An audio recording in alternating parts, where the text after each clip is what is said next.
Okay, what I'm doing today are computer power supplies. As you can see, I have here 3 different computer power supplies.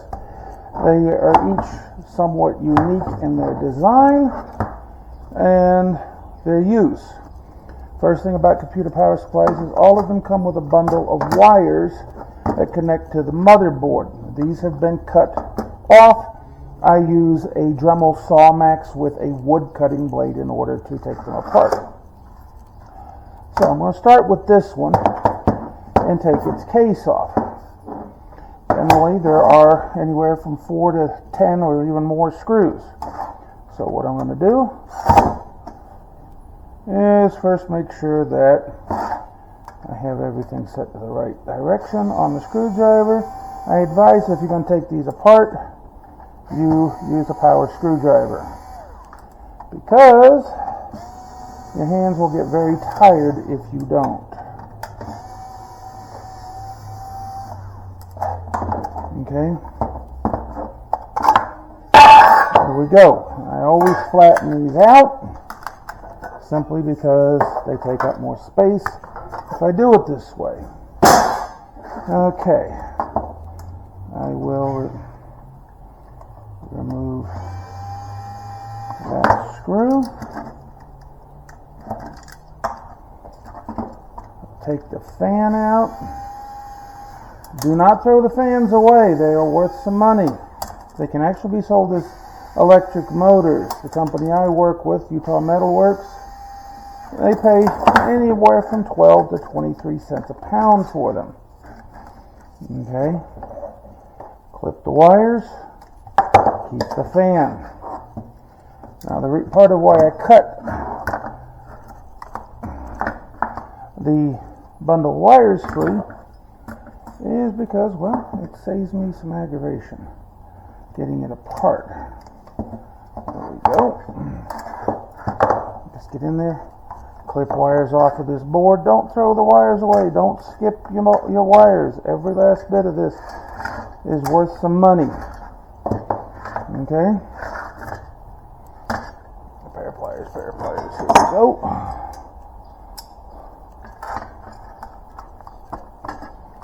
Don't be gentle. The idea is destroy it.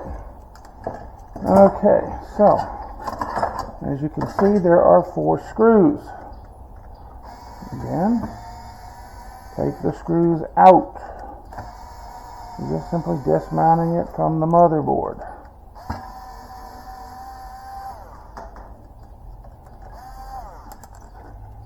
This motherboard, this main board here, is not worth much by itself.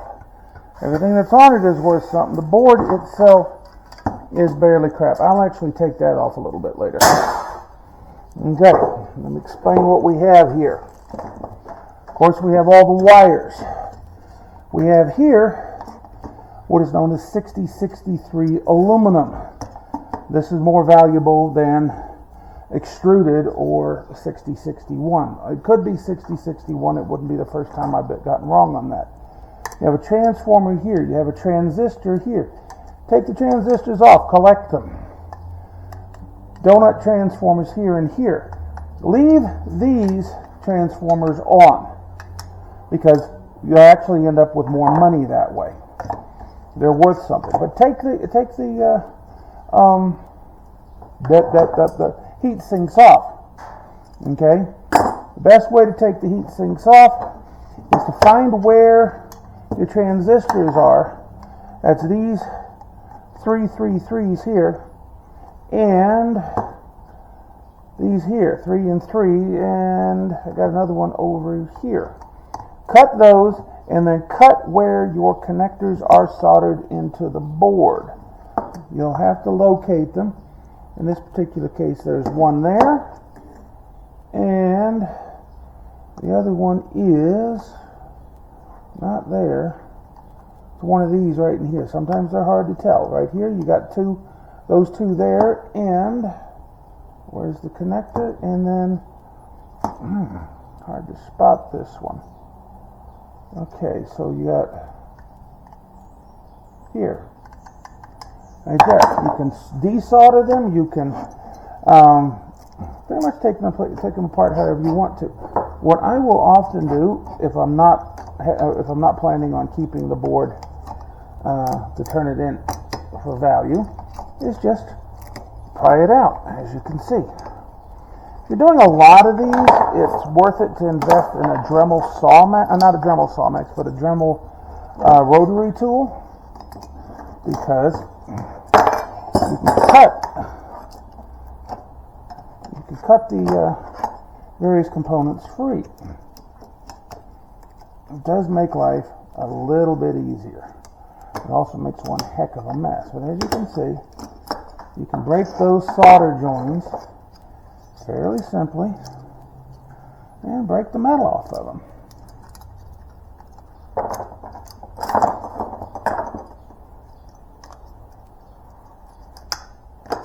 Okay.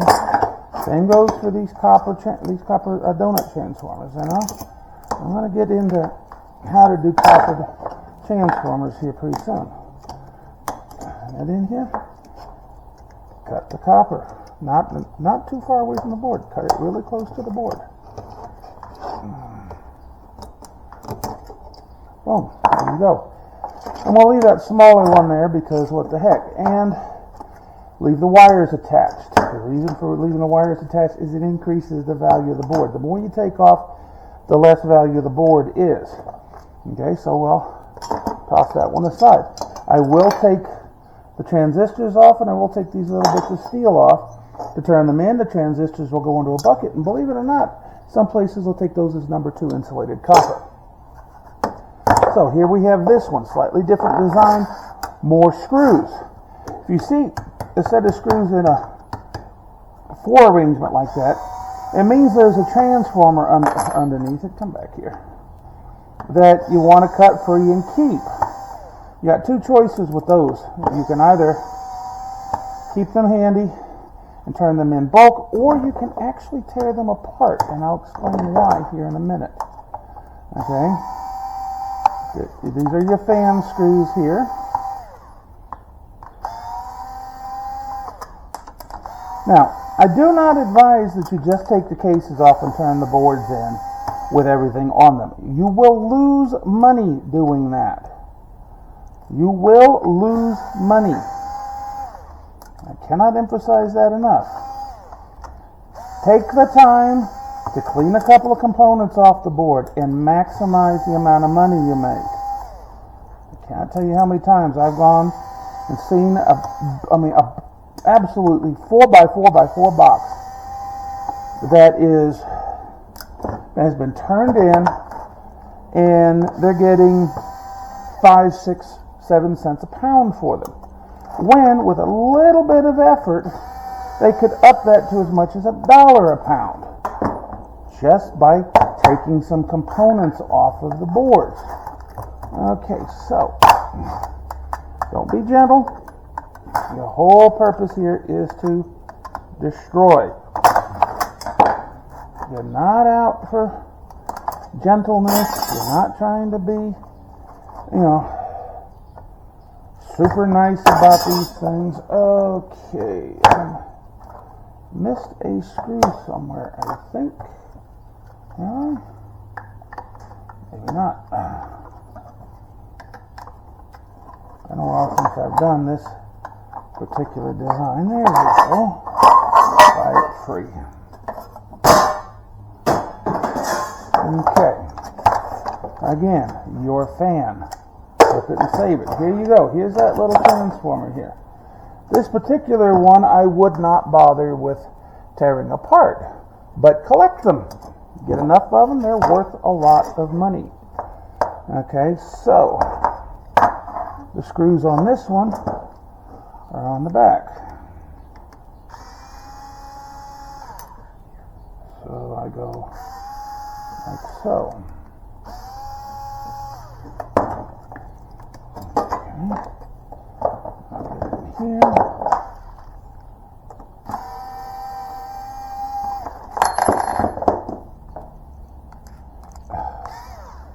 Very annoying when those don't want to stay in place. Pull in, cut a couple of wires loose.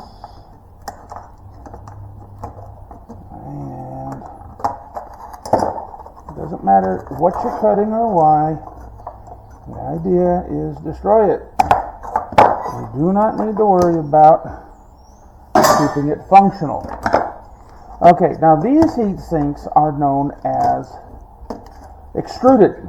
They are extruded out of a machine and come into that shape.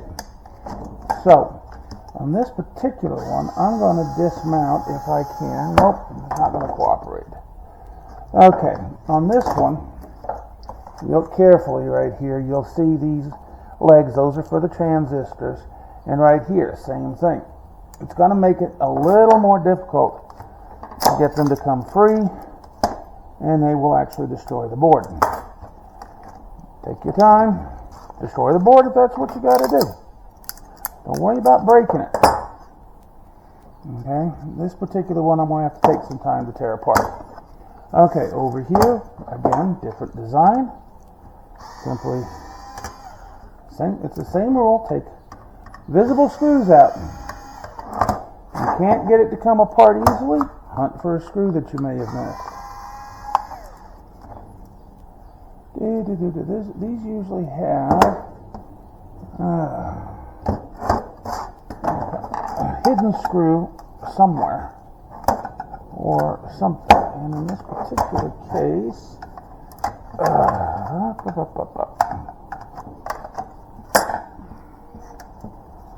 smaller screwdriver. It seems to have misplaced this screwdriver right in front of my face. How about that? What am I missing? Why am I missing this screw?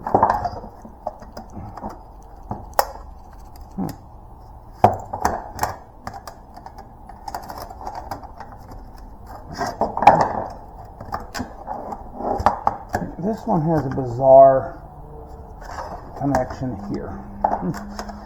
See how it's connected through the fan screws?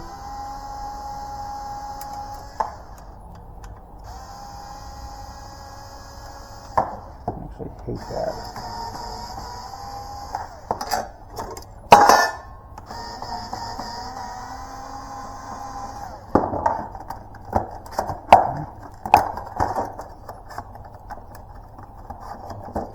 Pull your fan out, cut your wire.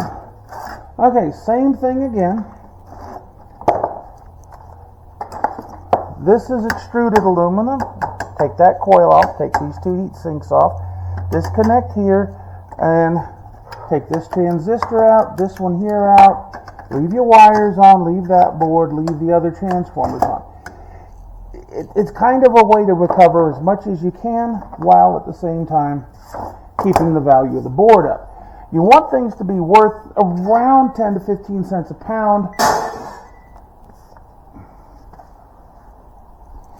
Around 10 to 15 cents a pound for the board itself, plus the steel and everything else. So, thank you very much for watching.